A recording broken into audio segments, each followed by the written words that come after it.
What is up, guys? It is PS. Today I got Plat 1 with my Paleo deck on another account, so let's take a look at it together. I did already record this video and it ended up being like 30 minutes long, so I'm going to try and just go through this as quickly as possible. So if you guys didn't know what the Paleos do, basically all the trap cards are unaffected by monster effects, including the XYZ monsters, and the traps have an effect where if they're in the graveyard and you activate a trap card, you can actually chain them to special summon them as a level 2 water monster, Aqua.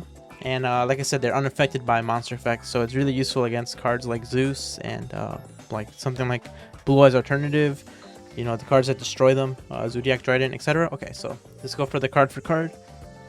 So I played 3 Absolute King Backjack. Basically, this has an effect.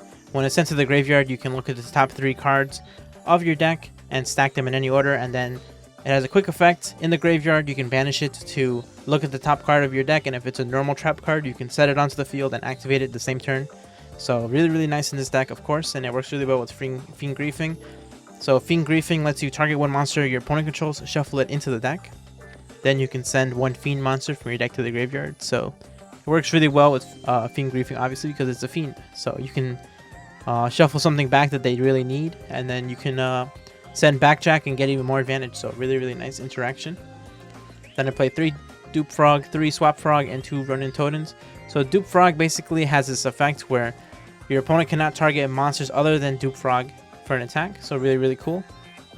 And when it's sent to the graveyard, you can add a frog monster other than Dupe Frog, I believe. So you basically just add the Swap Frog. So Swap Frog on summon, it lets you send any level 2 Aqua monster to the graveyard. So that includes itself, Dupe Frog, and Ronin Totem. You have to be careful though, because if you have no more frogs in the deck, you gotta send something from the field to the graveyard. So just make sure you're keeping track of where all your cards are. So yeah, he has another effect where you can special summon him from your hand by discarding one other water monster. So it's really nice if you open another frog, you basically have Toad turn 1. So really cool. And then you can return one monster you control to the hand, and you can normal summon one frog monster in addition to your normal summon.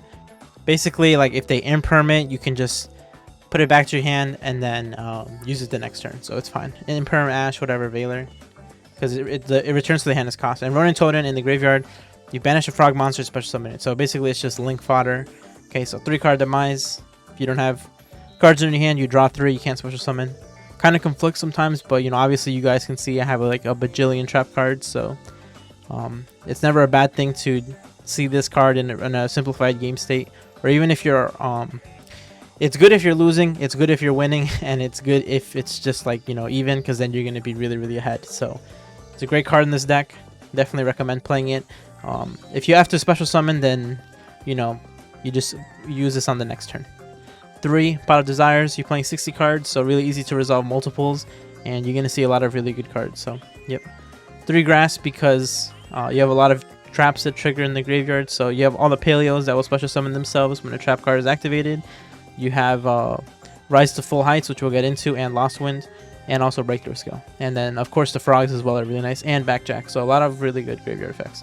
Okay, so 3 Torrential, just a really good trap card, and it's cheap. Really nice going first against a lot of decks. 3 Reckless Greed. I do not have access to Max C in this account, so I chose to play Reckless Greed instead. It's a trap card. If you have Max C, I definitely recommend Max C, but this card is a really good alternative if you don't have Max C. Double Compulse, a really nice cheap trap card. And yeah, we'll keep it at that. Basically just target a monster in the field, return to the hand. 3 Needlebug Nest. This is for when you don't open grass. You have a backup plan to try and get some insane advantage on your opponent. 1 Breakthrough Skill, just for Drytron. You send it with Morella, and then Herald can't negate it. It's also really good against other, like, you know, like decks that have like a bajillion negates. We talked about Fiend Griefing already. So now it's going to the Paleos. So like I said, you know, if you activate a trap card and one of the Paleos are in the graveyard, you can chain them to special summon themselves as a level 2 Aqua monster that is unaffected by monster effects. So Oleanoids is a mystical space typhoon. You target one spell trap on the field and destroy it. Canadia is Book of Moon. Target one face up monster your opponent controls and you change it to face down defense position. Dino Mishkis is Karma Cuts. Basically, you just target one card in the field, discard it, and then the card that you targeted gets banished. 3 Morello. This lets you send any trap card to the graveyard. So lets you send Breakthrough Skill or Lost Wind or Rise to Full Heights or any Paleo if you need more names. So really nice. And then 3 Liancolia, I think that's how you say it. This one lets you put a banished card back into the graveyard. So it actually has a lot of synergy with cards like Breakthrough Skill, Lost Wind, Rise to Full Heights. It lets you put back frogs and toads, and lets you put back backjacks. There's a lot of cool little interactions with this just because of a Pot of Desires. It actually lets you put back even face down banished monsters. So really, really nice. 2 Rise to Full Heights. This card is interesting because of the fact that you don't really use the on-field effect. Target one face monster in the field, double its defense. It can come up, especially with Dupe Frog. You make him 4,000 defense. That's a big booty. But the real thing is you can banish this card from your graveyard, then target one monster you control. Your opponent's monsters cannot attack for the rest of the turn, except they can only attack the card that you targeted. So basically, how this works is, let's say I have Dupe Frog, which has that effect where monsters your opponent control cannot target other cards except for this one. So if I have Dupe Frog and Totally Awesome on the field, and I Rise to Full Heights on Totally Awesome, my opponent cannot attack either of them because there's no target for them to attack, right? Because they're just going to be locked. It's like when you have 2 Dupe Frogs. They have to target this one for an attack, but they also have to target this one, so they can't attack either of them. So that's really cool. So you can make that kind of lock really easily, and on top of that, there's also like little times where like you have like 4 Paleos and a Dupe Frog. You make them kill Dupe Frog, right? And then what ends up happening is, because the target is gone off the field, they can't attack anything else. So it's a really cool card. There's a lot more applications to it. Like if you have 2 Paleos on the field, you can use both of them to target one and then the other one. So then it's the same thing as having 2 Dupe Frogs. So this card helped me win a lot of games because a lot of people don't understand how it works. So I definitely want to use that to your advantage.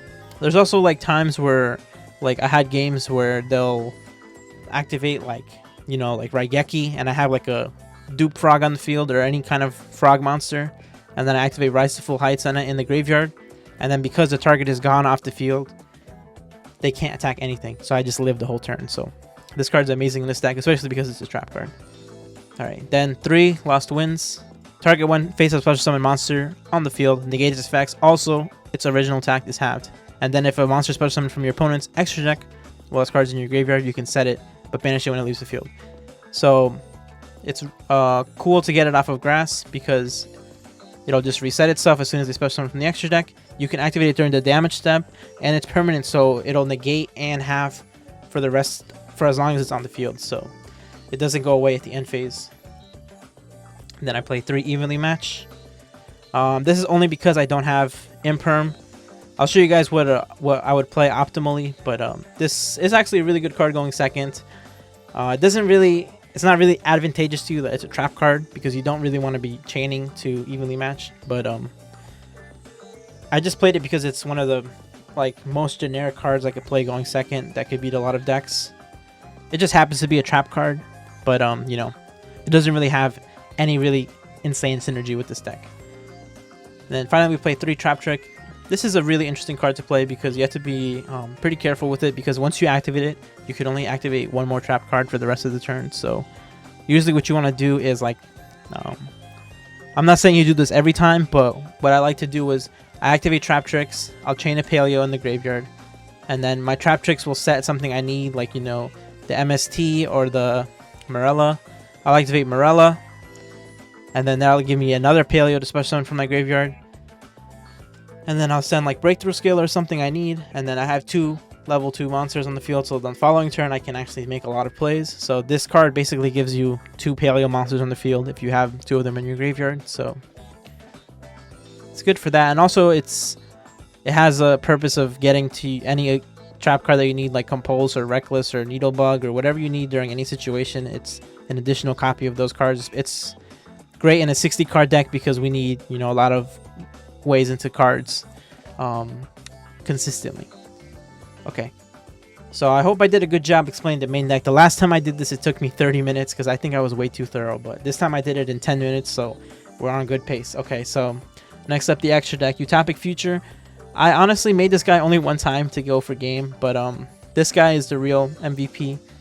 He's basically just any two rank 2 monsters, and you guys should know what he does. He can't be destroyed by battle or card effects, and when they activate something, you negate it, detach one, and take control of it. Daigusto Phoenix, basically just detach a material, attack twice, it's 3,000 damage total.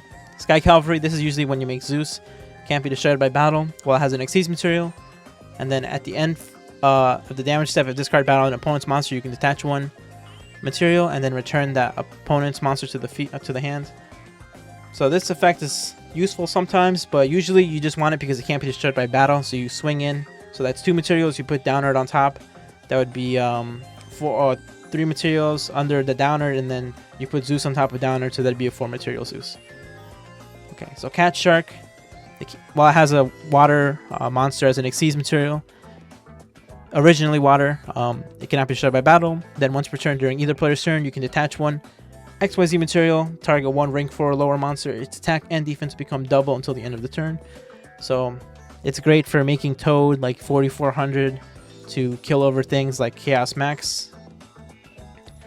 Just keep in mind that it does not work on the Paleo cards, so specifically the XYZ monsters, because they're unaffected by monster effects. So this one, Anomal.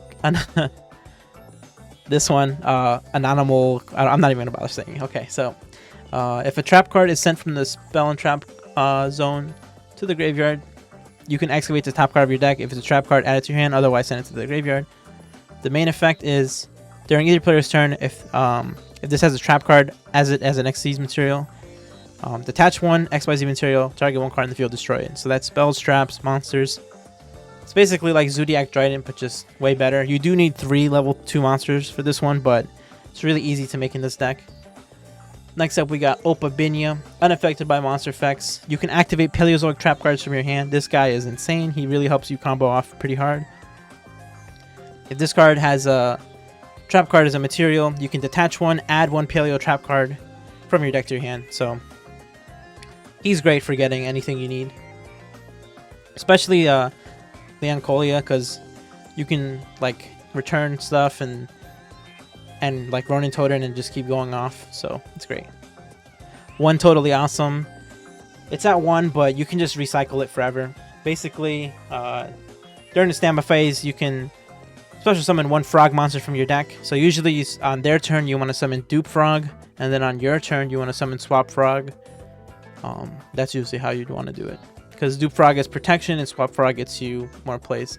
And then it has another effect. Once per turn, when your opponent activates a spell / trap card or monster effect, quick effect, you can send 1 aqua monster from your hand or face up to the field to the graveyard, negate the activation, and if you do, destroy that card. Then you can set it to your field, so you can just steal it, which is awesome. And then if it's sent to the graveyard, you can target 1 water monster in your graveyard, add it to your hand. So he can target himself and put himself back into the extra deck. So you have basically infinite Toads, which is great. So 1 Downer, this is literally just for Zeus. 1 Zeus, this guy's insane. 1 Miss Starboy, just for OTK. Sometimes you need him to go into Boral Sword. Never used the effect to add a water monster. I'm sure it'll come up at some point, but honestly never used it. 1 Marincis Coral. This is great if your Swap Frog gets negated. You can do like Ronin special summon, get back your Swap Frog. Swap Frog will get you more stuff into the graveyard once you special summon it with the Coral effect, and then you can go for Toad, and it's 4,200 damage. The only thing is you're locked into water monsters, so just keep that in mind. 1 Unicorn, honestly it never came up, you probably could play without it. And then 1 Boral Sword, this came up like once. You need to be like in a pretty good spot to be using it though. So yeah, that is the deck that I used to get Plat 1. Pretty cheap, honestly. I mean, there is a lot of SRs, but compared to a lot of decks with a bajillion URs, you know, you don't even need this one, so you get away with a lot. Only 3 URs in the main. So yeah, this is what I would play if I had all the cards. It's going to be on the screen right now. And just be on the lookout for that replay video I'm going to be posting very, very soon. I like to separate them. What do you guys think? Should I have all the replays in one video and the deck profile in one video? I feel like it's better if I just separate them because I think both of them are going to be pretty long. So yeah, with that being said, guys, I had a lot of fun with this deck. Don't get discouraged if you can't get Plat 1. You know, just keep grinding. It's a lot of variance. Sometimes you get sacked. Sometimes, you know, the servers glitch. It happens. But as long as you're playing a good, consistent win condition, you should get to Plat 1. Thank you so much for watching, and I'll see you all next time. Peace out.